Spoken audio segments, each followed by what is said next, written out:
नमस्कार, स्वागत है आपका आवाज समाचार में। मैं हूं आपके साथ निकिता बागवान। खबरों की शुरुआत करेंगे हेडलाइंस से।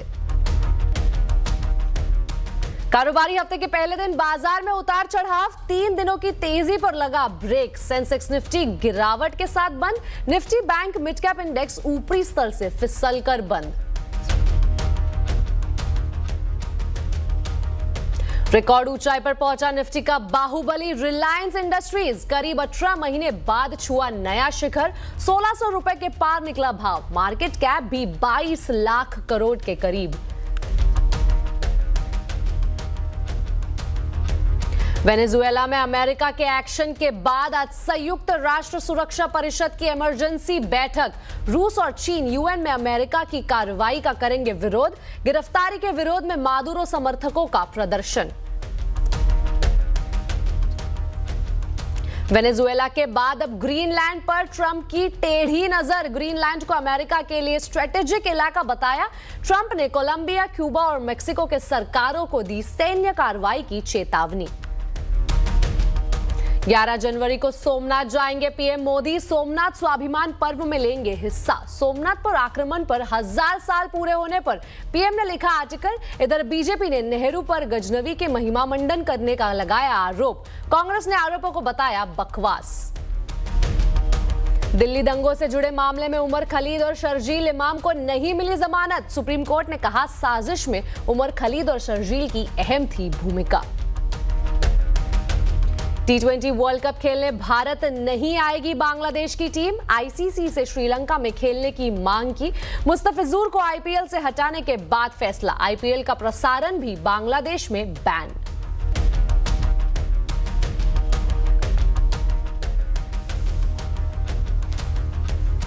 एक तरफा कार्रवाई में रातों रात वेनेजुएला के राष्ट्रपति निकोलस मादुरो को पकड़कर अमेरिका ले जाकर ट्रंप ने पूरी दुनिया में टेंशन बढ़ा दी है। मादुरो को अमेरिकी फोर्स उनके बेडरूम से घसीटकर अमेरिका ले गई। मादुरो के साथ उनकी पत्नी को भी ले जाया गया। अब अमेरिकी कोर्ट में मादुरो की पेशी होनी है। अमेरिका ने मादुरो पर नार्को टूरिज्म समेत कई आरोप लगाए हैं।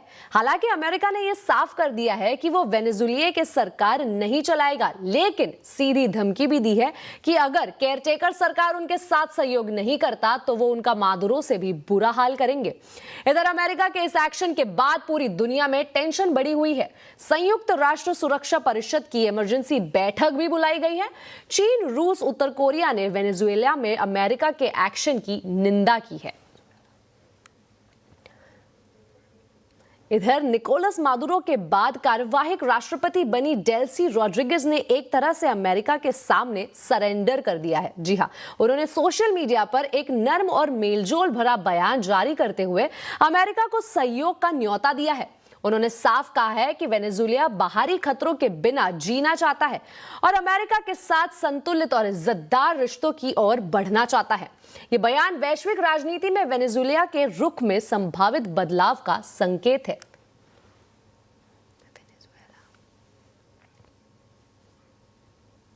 इधर वेनेजुएला के बाद ट्रंप ने कोलंबिया, क्यूबा और मेक्सिको की सरकारों को सैन्य कार्रवाई की चेतावनी दी है। ट्रंप ने कहा है कि उन्हें वेनेजुएला जैसे मिलिट्री ऑपरेशन अच्छा लगता है। ट्रंप ने कहा है कि कोलंबिया सरकार एक बीमार आदमी चला रही है। वहीं क्यूबा को धमकाते हुए ट्रंप ने कहा है कि क्यूबा खुद पतन के करीब है। वहीं ट्रंप ने मेक्सिको पर कहा है कि अमेरिका को मेक्सिको के साथ कुछ करना होगा।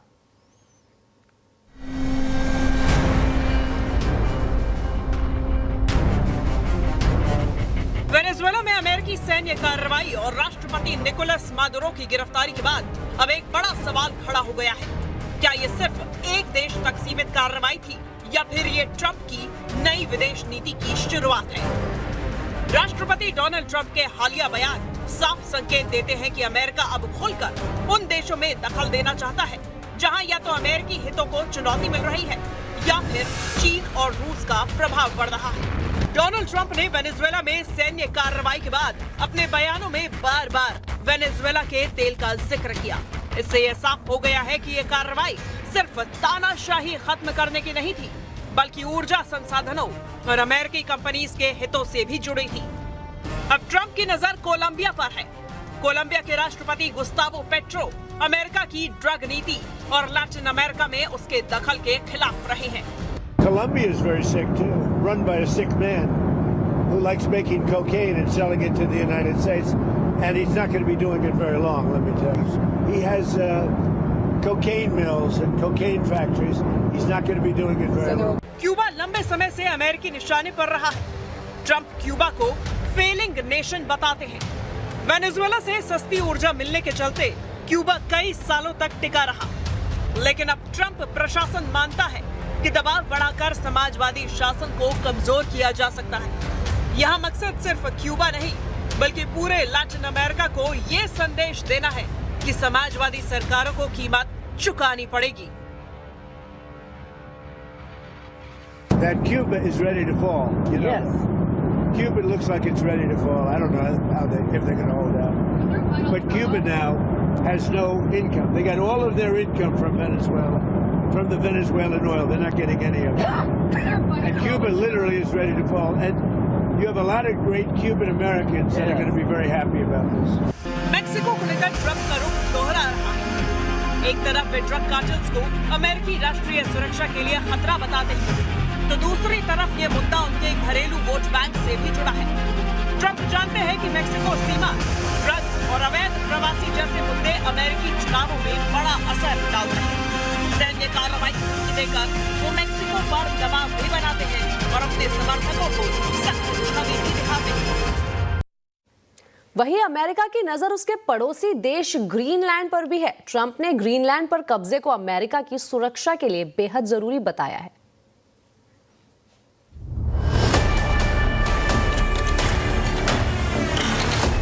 ग्रीनलैंड में चीन रूस के खिलाफ अमेरिका। लैटिन अमेरिका से बाहर ट्रंप की दिलचस्पी ग्रीनलैंड में है। ग्रीनलैंड आर्कटिक क्षेत्र में मौजूद है, जहां ट्रंप के मुताबिक चीन और रूस अपनी मौजूदगी बढ़ा रहे हैं। ट्रंप मानते हैं कि अगर अमेरिका यहां प्रभाव नहीं बढ़ाता तो भविष्य में सामरिक संतुलन बिगड़ सकता है। We need Greenland from a national security situation. It's so strategic. Right now, Greenland is covered with Russian and Chinese ships all over the place. We need Greenland from the standpoint of national security. Iran पर America बना रहा है दबाव। Iran को लेकर Trump की नीति पुरानी है, ज्यादा से ज्यादा दबाव बनाना। ईरान में सरकार विरोधी प्रदर्शनों के बीच ट्रंप ने खुली चेतावनी देकर यह संकेत दिया कि अमेरिका शासन परिवर्तन की संभावना से इनकार नहीं करता। We're watching it very closely. If they start killing people like they have in the past, I think they're going to get hit very hard by the United States.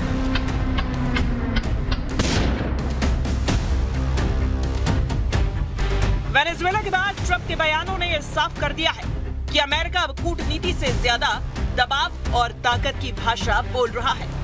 दरअसल ट्रंप की ये रणनीति 3 आधारों पर टिकी है। पहला, अमेरिकी आर्थिक हित, खासकर तेल और संसाधन। दूसरा, चीन और रूस के प्रभाव को रोकना। और तीसरा, घरेलू राजनीति, जहां सख्त विदेश नीति उन्हें मजबूत नेता के तौर पर पेश करती है। वहीं वेनेजुएला में अमेरिका के एक्शन से दुनिया भर में टेंशन बढ़ गई है। आखिर वेनेजुएला क्यों है इतना खास और इसके क्या है महत्व, पूरी डिटेल्स बता रही है मेरी सहयोगी मनीषा गुप्ता। यूएस ने जिस तरह से वेनेजुएला को ओवर पावर किया 3 जनवरी को, बाजार ने उस तरह से यहाँ पर आज रिएक्शन नहीं दिया है। एक तो ये कि यूएस ने चाहे यहाँ पर वेनेजुएला के ऑयल रिजर्व्स लेने की बात की हो, लेकिन जहाँ तक कच्चे तेल की बात है, इस साल 2.5 मिलियन बैरल्स पर डे का यहाँ पर एक्सेस सप्लाई है। और वेनेजुएला चाहे ही उनके पास बहुत ज़्यादा ऑयल रिजर्व्स हों, लेकिन उनका उत्पादन और एक्सपोर्ट्स काफ़ी कम है। एक्सपोर्ट्स यहाँ पर 1 मिलियन बैरल से भी कम है। तो अगर वेनेजुएला का पूरा कच्चा तेल भी यहाँ से हट जाता है, उसके बावजूद भी अंतर्राष्ट्रीय बाजारों में यहाँ पर सरप्लस होगा, इसलिए यहाँ पर कच्चे तेल ने रिएक्शन नहीं दिया। दूसरी बात, यहाँ पर अगर हम सेफ हेवन बाइंग के तौर पर देखें तो सोने में बढ़त देखने को मिली है। चांदी ने 4% की यहाँ पर तेजी दिखाई है। कॉपर में भी 2% की बढ़त यहाँ पर देखने को मिली। यानी कि जो अभी भी सेफ हेवन्स हैं, टेंजिबल कमोडिटीज हैं, यहाँ पर हमने एब्सोल्यूट खरीदारी आते हुए देखी है। बाजार आगे जाकर ये भी देखना चाहेगा कि किस तरह से हम फंड एलोकेशंस होता हुआ देखते हैं, किस तरह से यहाँ पर आज यूएस के बाजार खुलते हैं इस रिएक्शन में उससे आगे आपको यहाँ पर चाल देखने को मिलेगी। लेकिन एज ऑफ नाउ भी यहाँ पर मेटल्स टॉप ट्रेड के तौर पर अच्छी खासी बढ़त के साथ कारोबार करते हुए। वेनेजुएला पर अमेरिकी एक्शन से तेल का खेल पूरी तरह बदल सकता है। वेनेजुएला के तेल पर पाबंदी हटने से सप्लाई बढ़ सकती है। इसका भारतीय एनर्जी कंपनियों पर क्या असर हो सकता है, समझा रहे हैं आशीष चतुर्वेदी। देखिए, वेनेजुएला पर जो एक्शन यूएस की तरफ से देखने को मिला है, इसके चलते माना जा रहा है कि वहां पर जो तेल के प्रोजेक्ट्स और खदानों में कामकाज रुकाव पड़ा था, अब वो रिवाइव होगा। कारण ये कि वेनेजुएला जो है दुनिया भर का जितना ग्लोबल में क्रूड ऑयल है उसका 18% इनके पास है, लेकिन आउटपुट में योगदान 1% से कम है। तो इसी के चलते अगर आप देखें तो बताया जा रहा है कि रिलायंस इंडस्ट्रीज के चलते इसको फायदा देखने को मिलेगा। ये ऑलमोस्ट 2 मिलियन बैरल प्रति महीने इंपोर्ट करते हैं, क्योंकि सस्ता इंपोर्ट होगा, इसके चलते रिफाइनिंग मार्जिन थोड़े से बेहतर देखने को मिल सकते हैं। अब बात करते हैं ओएनजीसी की, क्योंकि ओएनजीसी विदेश का स्टेक है वेनेजुएला के ऑयल प्रोजेक्ट्स में। ऑलमोस्ट आप देखिए कुछ प्रोजेक्ट्स में 40% तक का स्टेक है। तो बताया जा रहा है कि $50 करोड़ के आसपास के जो डिविडेंड अब तक अटके पड़े हैं, अब वो यहाँ से फ्लो होते हुए नजर आएंगे। साथ में ऑयल इंडिया और आईओसी, इनके पास भी 3.5% के आसपास के स्टेक है इन प्रोजेक्ट्स में। तो इनके कैश फ्लोज भी बताया जा रहा है कि वहां पर प्रोजेक्ट्स रिवाइव होंगे तो दोबारा से शुरू हो सकते हैं, इनको फायदा देखने को मिलेगा। और ऑयल मार्केटिंग कंपनी जैसे एचपीसीएल और बीपीसीएल है, अभी 60,000 से लेके 1 लाख बैरल प्रतिदिन के आसपास का एवरेज इंपोर्ट है। अब क्योंकि ये सस्ता होता है, इसी के चलते बताया जा रहा है कि रिफाइनिंग मार्जिन्स है, तो यहाँ पर फायदा देखने को मिलेगा। लेकिन एक बड़ी बात यह भी है, क्योंकि वेनेजुएला की तरफ से अगर प्रोजेक्ट्स सामान्य होते हैं तो ग्लोबल आउटपुट बढ़ेगा, और ऐसे में जो क्रूड ऑयल की कीमतें हैं थोड़ी सी अपमूव रिस्ट्रिक्टेड हो जाएंगी। इसी के चलते हमने देखा कि आज दोनों तरफ के जो एक्शन है वो नजर आए। ट्रंप ने वेनेजुएला ऑपरेशन के बाद इशारा किया है कि वो यही नहीं रुकने वाले, तो आगे और क्या होगा। आवाज अड्डा में आज हम इसी पर चर्चा कर रहे हैं। वेनेजुएला ऑपरेशन नया टेंशन। जरूर जुड़िए शाम 7:57 पर।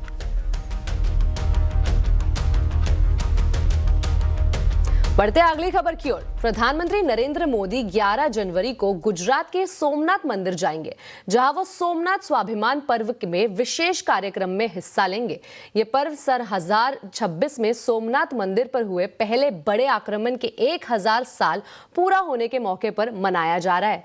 अपनी सोमनाथ यात्रा से पहले प्रधानमंत्री ने एक ब्लॉग लिखकर सोमनाथ मंदिर की लंबी यात्रा को भी साझा किया। प्रधानमंत्री नरेंद्र मोदी 11 जनवरी को गुजरात के प्रसिद्ध ज्योतिर्लिंग सोमनाथ पहुंचेंगे, जहां वो सोमनाथ स्वाभिमान पर्व के कार्यक्रमों में हिस्सा लेंगे। ये आयोजन 1026 में सोमनाथ मंदिर पर हुए पहले बड़े हमले की 1000वीं सालगिरह के मौके पर मनाया जा रहा है। साल भर चलने वाले इस आयोजन की शुरुआत 8 से 11 जनवरी तक धार्मिक और सांस्कृतिक कार्यक्रमों के साथ की जा रही है, जिसमें प्रधानमंत्री की मौजूदगी को ऐतिहासिक माना जा रहा है। प्रधानमंत्री मोदी ने अपनी यात्रा से पहले ही सोमनाथ की 1000 साल लंबी यात्रा पर एक भावनात्मक ब्लॉग लिखा है। उन्होंने लिखा है, महमूद गजनवी लूट करके चला गया, लेकिन सोमनाथ के प्रति हमारी भावना को हमसे छीन नहीं सका। आज 2026 में भी सोमनाथ मंदिर दुनिया को संदेश दे रहा है कि मिटाने की मानसिकता रखने वाले खत्म हो जाते हैं, जबकि सोमनाथ मंदिर आज हमारे विश्वास का मजबूत आधार बनकर खड़ा है। भारतीय संस्कृति की वो जीवनी शक्ति थी, वो संघर्ष शक्ति थी, जिसने दुनिया के सबसे बर्बर आक्रमणों को भी झेल कर अपने को बचा के रखा। तो जो चमक थी उसकी अभिव्यक्ति सोमनाथ के प्रथम ज्योतिर्लिंग में दिखाई पड़ती थी। प्रधानमंत्री मोदी ने अपने ब्लॉग में सोमनाथ मंदिर के पुनर्निर्माण में सरदार पटेल के योगदान को याद किया। उन्होंने लिखा, आजादी के बाद सोमनाथ मंदिर के पुनर्निर्माण का पवित्र दायित्व सरदार वल्लभ भाई पटेल के सक्षम हाथों में आया। 1947 में दिवाली के समय उनकी सोमनाथ यात्रा हुई। उस यात्रा के अनुभव ने उन्हें भीतर तक झकझोर दिया। उसी समय उन्होंने घोषणा की थी कि सोमनाथ मंदिर का पुनर्निर्माण होगा। अंततः 11 मई 1951 को सोमनाथ में भव्य मंदिर के द्वार श्रद्धालुओं के लिए खोल दिए गए। उस अवसर पर तत्कालीन राष्ट्रपति डॉक्टर राजेंद्र प्रसाद उपस्थित थे। महान सरदार साहब इस ऐतिहासिक दिन को देखने के लिए जीवित नहीं थे, लेकिन उनका सपना राष्ट्र के सामने साकार होकर भव्य रूप में उपस्थित था। तत्कालीन प्रधानमंत्री पंडित जवाहरलाल नेहरू इस घटना से अधिक उत्साहित नहीं थे। वो नहीं चाहते थे कि माननीय राष्ट्रपति और मंत्री इस समारोह का हिस्सा बने। उन्होंने कहा कि इस घटना से भारत की छवि खराब होगी, लेकिन राजेंद्र बाबू अडिग रहे और फिर जो हुआ उसने एक नया इतिहास रच दिया। प्रधानमंत्री के ब्लॉग में देश के पहले प्रधानमंत्री जवाहरलाल नेहरू का जिक्र आया तो बीजेपी ने भी नेहरू को कटघरे में खड़ा कर दिया, जिस पर कांग्रेस का जवाबी हमला लाजमी था। इतिहास में पढ़ाया जाता है कि साहब जो कुछ मोहम्मद गजनी ने किया सोमनाथ पे, वो तो केवल पैसा लूटने के लिए किया था, उसका कोई धार्मिक भावना से लेना देना नहीं था। और इतना ही नहीं, और इसका स्रोत कहां से आता है? पंडित जवाहरलाल नेहरू की डिस्कवरी ऑफ इंडिया। सब एक बकवास की बात है। तो फिर गड़े मुर्दे सारे उखाड़ते रहे, फिर सरकार क्या चलाएगी? ये भावनात्मक बातें होती हैं। नेहरू जी जैसा महान व्यक्ति इस देश में पैदा नहीं हुआ। 11 जनवरी को प्रधानमंत्री मोदी की सोमनाथ यात्रा सिर्फ एक धार्मिक दौरा नहीं, बल्कि इतिहास, आस्था और राष्ट्र के आत्मविश्वास को जोड़ने का भी संदेश है। अब आपको बता दें, भारत और बांग्लादेश के बीच क्रिकेट पर टेंशन बढ़ता जा रहा है। बांग्लादेशी खिलाड़ी को आईपीएल से हटाए जाने के बाद अब बांग्लादेश ने T20 वर्ल्ड कप भारत में खेलने से इनकार कर दिया है। इतना ही नहीं, बांग्लादेश के खेल मंत्री आसिफ नजरुल ने बांग्लादेश में आईपीएल के प्रसारण को रोके जाने की भी बात कही है। बांग्लादेशी क्रिकेटर आईपीएल से आउट।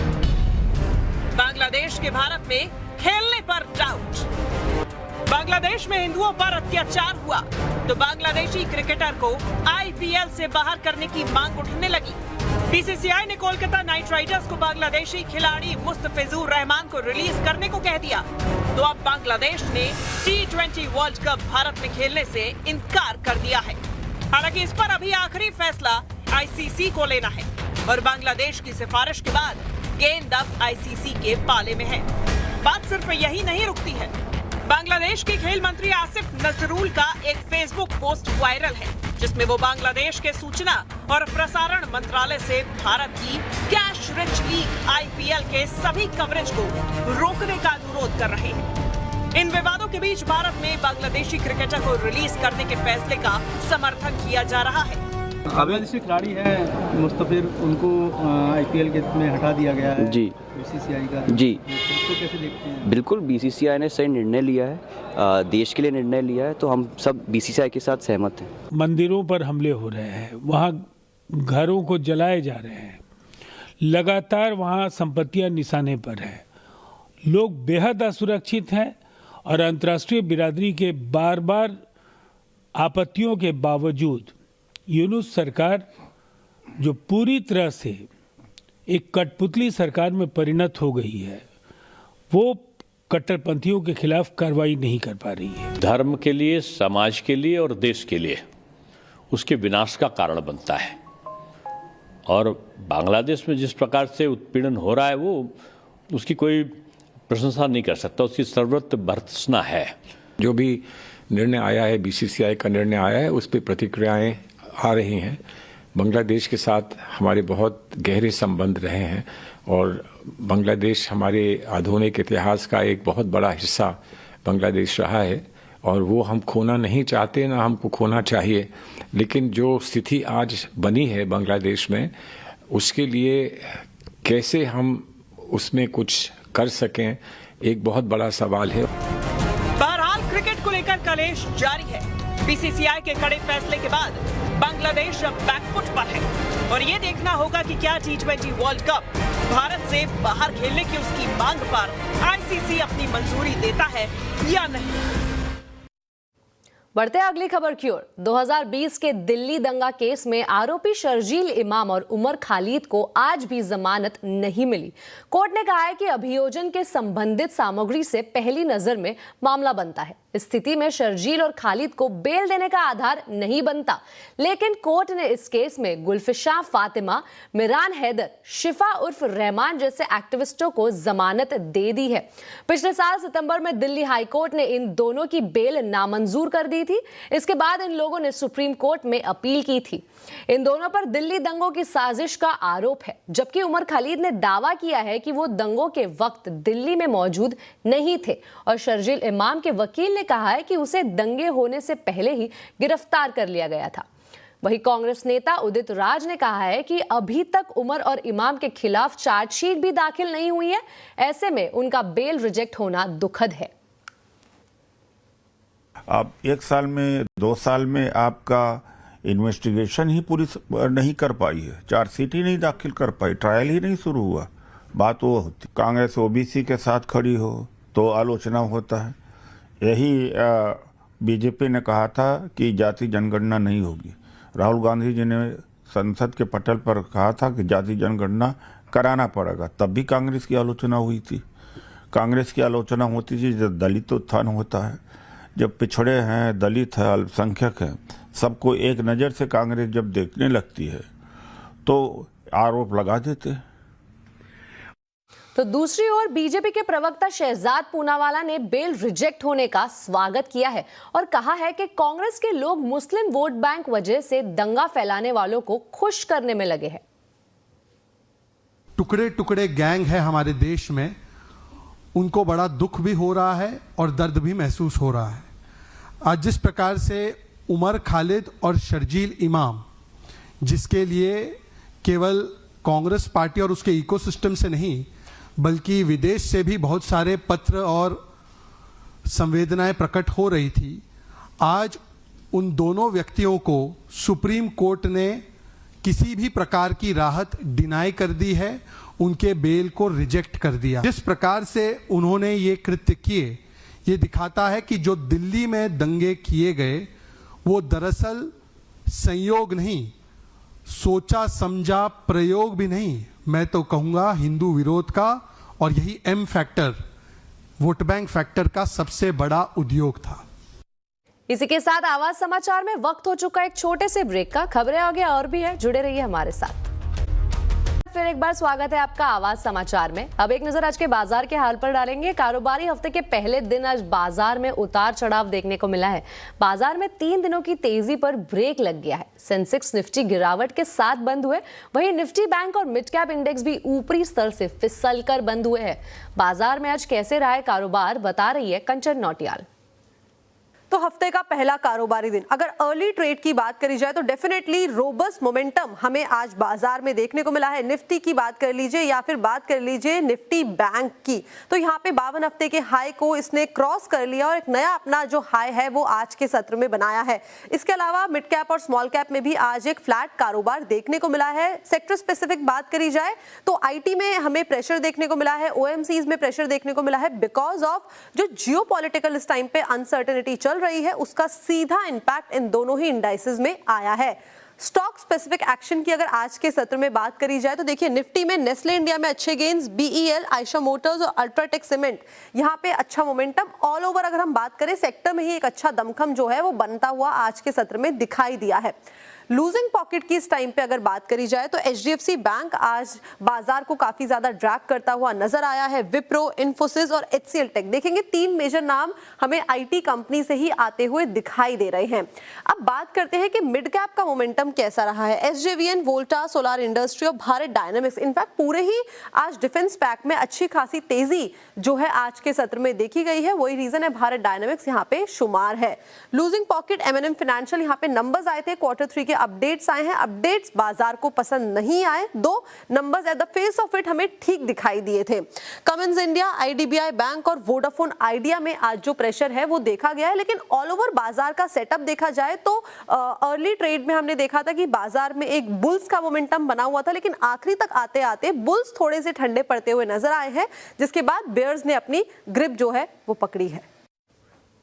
बाजार का फोकस आज बैंकिंग शेयरों पे रहा है। दरअसल बैंकिंग सेक्टर के Q3 अपडेट मिले जुले रहे हैं। कहां मिली है ये खुशी और कहां हुई मायूसी, समझा रहे यतिन मोहता। देखिए Q3 का जो बैंक का अपडेट है वहाँ कहीं खुशी कहीं गम, जैसे कि आप देख पा रहे हैं आपके स्क्रीन्स पे। और ऑब्वियसली प्राइवेट बैंक्स में आज प्रॉफिट टेकिंग है, क्योंकि कहीं ना कहीं एक्सपेक्टेशन बाजार का था कि Q3 में कहीं ना कहीं आपको पिकअप होती हुई दिखाई देगी डिपॉजिट ग्रोथ। हालांकि PSU बैंक में आपने डिपॉजिट ग्रोथ और एडवांसेस ग्रोथ दोनों देखी है, लेकिन अगर हम बात करें सबसे पहले HDFC बैंक की, और क्लियरली ये स्टॉक सबसे बड़ा प्रेशर बना रहा है इंडेक्स पे, करीब 2% से ज़्यादा की यहाँ गिरावट है। तो सिक्वेंशियल बेसिस पे बहुत ही लो सिंगल डिजिट ग्रोथ आपको आती हुई नजर पड़ रही है। इनफैक्ट अगर आप देखें ग्रॉस एडवांसेस तो केवल 2.5% की बढ़त, और यहाँ डिपॉजिट्स की भी बात करें तो 2% की बढ़त। तो कहीं ना कहीं लोगों को थोड़ा ज़्यादा एक्सपेक्टेशन था कि बेटर आए यहाँ से भी सिक्वेंशियल नंबर्स, लेकिन कोई बड़ा हमने मोमेंटम नहीं देखा है, बावजूद इसके कि GST कट थी और बहुत सारे फेस्टिव सीजन की मांग थी। तो कहीं ना कहीं कासा रेशियो के इंप्रूवमेंट की भी बातें हो रही थी, तो वो नहीं हुआ, और शायद इसीलिए स्टॉक में आपको सेलिंग प्रेशर देखने को मिल रहा है। Similarly Mahindra and Mahindra finance, expectation था कि ट्रैक्टर फाइनेंसिंग पिकअप होगी, व्हीकल फाइनेंसिंग पिकअप होगी, लेकिन यहाँ भी लो सिंगल डिजिट ग्रोथ है। इनफैक्ट अगर हम डिसबर्समेंट्स की बात करें तो केवल 7% की ग्रोथ है, और एसेट क्वालिटी भी कंपनी के हिसाब से सिक्वेंशियली बिल्कुल फ्लैट है, तो वहाँ भी कोई सुधार नहीं है, जिसके कारण ये स्टॉक भी FNO में आपको ट्रेडिंग में सेल करता हुआ दिखाई पड़ रहा है। हाईवी वॉल्यूम्स के साथ स्टॉक लगभग 2-2.5% नीचे है, और अभी भी अगर आप देखें तो 4.5% की गिरावट यहाँ देखने को मिली है। फ्लिप साइड पे PSU बैंक्स की बात करते हैं, PNB और BOB दोनों के ही नंबर्स अच्छे थे। इनफैक्ट बैंक ऑफ बड़ौदा का जो डोमेस्टिक एडवांसेस है यहाँ 14% की ग्रोथ है साल दर साल बेसिस पे, डिपॉजिट्स 11% बढ़े हैं। और अगर हम सिक्वेंशियल PNB की भी परफॉर्मेंस की बात करें तो यहाँ भी आपको HDFC बैंक से बेटर परफॉर्मेंस है। और अगर हम डिपॉजिट्स की भी बात करें तो साल दर साल बेसिस पे 8-8.5% की यहाँ ग्रोथ देखने को मिल रही है। तो उस स्टेज पे PNB के नंबर्स सेटिस्फैक्टरी लगे स्ट्रीट को। हालांकि स्टॉक डेज हाई से बिल्कुल नीचे आया है अभी। और आखिर में कैथलिक सीरियन बैंक का ये एक स्टैंड आउट है प्राइवेट बैंकिंग स्पेस में, क्योंकि इनकी जो गोल्ड लोन बुक है यहाँ 46% की ग्रोथ हुई है, जिसके कारण ओवरऑल नंबर में जबरदस्त ग्रोथ है। और डिपॉजिट्स में भी अगर आप देखें तो 21% की ग्रोथ CSB बैंक ने दिखाई है। बढ़ते हैं आगे और आपको बता दें कि अब आप फ्लाइट में पावर बैंक से मोबाइल या अन्य गैजेट चार्ज नहीं कर पाएंगे। DGCA के सख्त नियम विमान से लगे सीट पावर आउटलेट के जरिए चार्जिंग पर भी लागू होगा। यह फैसला दुनिया के अलग अलग हिस्सों में लिथियम बैटरियों के ओवरहीट होने और आग लगने की घटनाओं को देखते हुए लिया गया है। पूरी डिटेल्स इस पर बता रहे संवाददाता रोहन सिंह। हवाई यात्रा के दौरान अक्सर ये सवाल पूछा जाता है कि क्या हम यात्रा में पावर बैंक का इस्तेमाल कर सकते हैं या नहीं कर सकते हैं, क्या हम उसे कैरी कर सकते हैं या नहीं, और कर सकते हैं तो किस तरीके से। तो इसे लेकर DGCA ने एक क्लैरिफिकेशन जारी किया है। DGCA ने कहा है कि आप हवाई यात्रा में अगर पावर बैंक आपको कैरी करना है तो ये हैंड बैगेज में आप इसे कैरी कर सकते हैं। चेक इन लगेज में पहले की तरह पावर बैंक का इस्तेमाल जो है वो बैन रहेगा, लेकिन अगर आप हैंड बैगेज में भी पावर बैंक कैरी करते हैं तो उसके लिए कुछ नियम है। मसलन कि आप कैरी तो कर सकते हैं, लेकिन यात्रा के किसी भी स्टेज में आप पावर बैंक का इस्तेमाल नहीं कर सकते हैं, यानी कि अपने फोन या लैपटॉप को चार्ज करने के लिए इसका इस्तेमाल नहीं किया जा सकता है। यात्रा के बाद भले ही आप इसका इस्तेमाल कर सकते हो, साथ ही इसे यात्रा के दौरान आप जब एक बार बोर्ड कर जाते हैं उसके बाद इसे चार्ज भी नहीं कर सकते हैं। ये भी क्लैरिफिकेशन दिया गया है। एक और चीज कही गई है कि इसे अपने ऊपर जो ओवरहेड बिन है उसमें भी नहीं रखा जा सकता है, यानी कि जब आप इसे हैंड बैगेज में लेके आते हैं उसके बाद बोर्ड करने के बाद आप इसे निकाल दें और अपने साथ अपनी निगरानी में रखें। और साथ ही ये भी कहा गया है कि अगर यात्रियों को किसी भी तरह की ओवरहीटिंग या स्पार्क जैसी चीज दिखती है तो इसकी सूचना तुरंत केबिन क्रू को दी जाए। दरअसल अक्टूबर में एक कंसल्टेशन जारी किया था DGCA ने, जिसके बाद जिसका नतीजा जो निकला है उसके बाद ये जो नियम है वो लागू किए गए हैं। तो अगर आप अब जल्द फ्लाई करने वाले हैं तो ये नियम आपके लिए है। अहमदाबाद में आयोजित इंटरनेशनल फ्लावर शो को इस बार भी Guinness book of world record में स्थान मिला है। लाखों फूलों से सजा था ये शो। कितना शानदार था ये बता रहे संवाददाता केतन जोशी। मेरे पीछे जो आप सरदार वल्लभ भाई पटेल का एक बहुत बड़ा चित्र देख रहे हैं उसको Guinness book of world record में स्थान मिला है, क्योंकि वो 333 स्क्वायर मीटर में पूरा का पूरा फैला हुआ है। इसके अलावा यहाँ पर नीचे जो सब लोग फोटो खींच रहे हैं वो लार्जेस्ट फ्लावर मंडला है जो योग, आध्यात्म और बाकी कई सारी चीजों का प्रतीक बना हुआ है। तो ये दोनों चीजें हैं वो आकर्षण का केंद्र है। इसके अलावा 5000 साल पुरानी संस्कृति से लेकर बुलेट ट्रेन तक भारत अब किस दिशा में आगे बढ़ेगा, ये सारी चीजें इस फ्लावर शो में रखी गई है। कुल 30 लाख फूलों से पूरा शो सजाया गया है, जो अलग अलग जगह से यहाँ पर देखने के लिए आए हैं शो। आइए हम उनसे बात करते हैं। कैसा लगा मैडम आपको ये फ्लावर शो, क्या अच्छा लगा? ये फ्लावर शो पूरा जो एजुकेशन और प्रकृति के साथ जो जोड़ा हुआ है और बच्चों के जो अपने नए बच्चे जनरेशन के लिए जो दिखाया है वो बहुत ही अच्छा है। और ये शो तो हमेशा इससे भी ज्यादा अच्छा से अच्छा हर साल होना चाहिए। आप क्या कहेंगे? बहुत बढ़िया, ऐसा शो मुश्किल से देखने को मिलता जो भारत देश में हम देखते हैं। हमारा देश तो महान है, जो ऐसा अति सुंदर जो पुष्प का सब बगीचा सजा हुआ है, इनका बखान करना तो मुश्किल है, जो भी बोलूं वो कम है। बिल्कुल। तो आने वाले समय में भारत कैसा होगा, सशक्त भारत में क्या क्या देखने को मिलेगा, वो सारी चीजें इस फ्लावर शो में सजाने की कोशिश की गई है, वो भी फूलों के माध्यम से। केतन जोशी, अहमदाबाद। अब एक नजर आज के कंज्यूमर अड्डा टॉपिक पर। अपने लुक्स को लेकर लोग मानसिक समस्याओं का शिकार हो रहे हैं। एम्स और आईसीएमआर की एक स्टडी में पता चला है कि आज के आधा युवा इसी चिंता में मेंटल हेल्थ खराब कर रहे हैं कि वो परफेक्ट नहीं दिखते। आखिर क्या है इसकी वजह और कैसे इसे कंट्रोल किया जा सकता है, जानने के लिए देखिए आज का कंज्यूमर अड्डा शाम 5:57 पर।